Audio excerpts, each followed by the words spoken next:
I can give him a few treats. Now what he learns is, I like my lead going on. Then sometimes what I'll do is I actually take his lead off and go, okay, go on.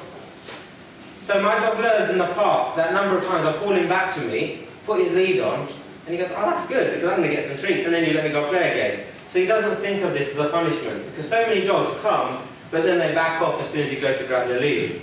Cody, yeah. Good boy. Very clever.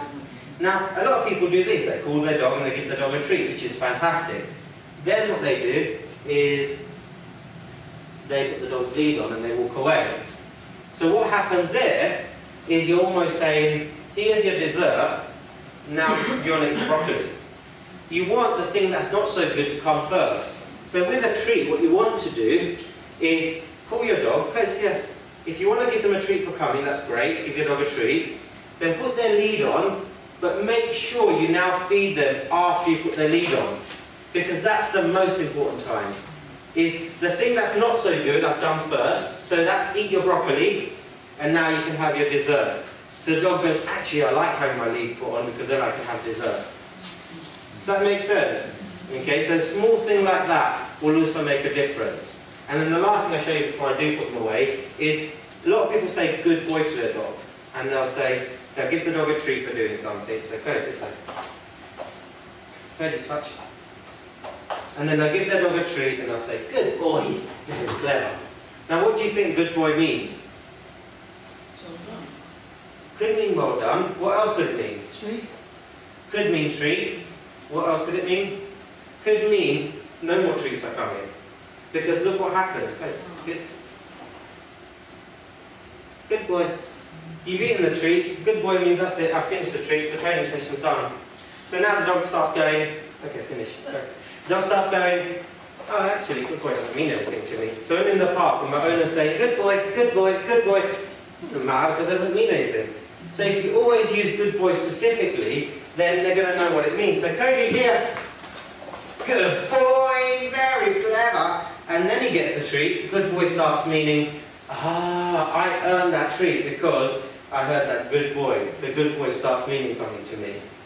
So when you use the word good boy, it's relevant. So if you're teaching a dog to even do basic obedience, Cody sits, good boy, and then he gets the treat. So good boy starts telling him he earned that. That's his paycheck. It's telling him why he's getting this food.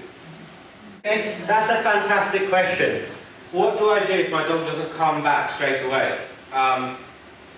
Do you still give a treat? Because aren't you giving the treat for them running around for half an hour and you going around screaming after them? Or does anyone see that Fenton clip on the news? So if that dog did come back, what would you do? Would you A, reward the dog? Would you just put the dog on lead and take them home? Or would you punish the dog? So let's say we did option C, which is punish the dog. What do you think that's going to teach the dog? Not to come back. Exactly, it's going to teach the dog to stay away longer next time. So it's going to be like, that's fine, if I do come back to you, I really do. And most dogs are actually, they're not trying to be nasty, they're actually really trying to be nice and trying to help you. But what starts happening, as soon as you punish them for coming, look, he's being stubborn now. And what's happening is the dog's not being stubborn. The more I start screaming and shouting at the dog's going, if I run into you fast, I'm actually being a lot more confrontational. If I slow my body down and really, really slow, all I'm trying to say is, look, I really don't want to hurt you. I'm just trying to be a nice little dog. So often, the more angry you get at your dog, the more they slow down. And I see this a lot with people who are really strict with the dogs and going, down! And the dog goes, okay. And then look, I think he's being stubborn now. He's going down really slowly, so they jerk him into a down.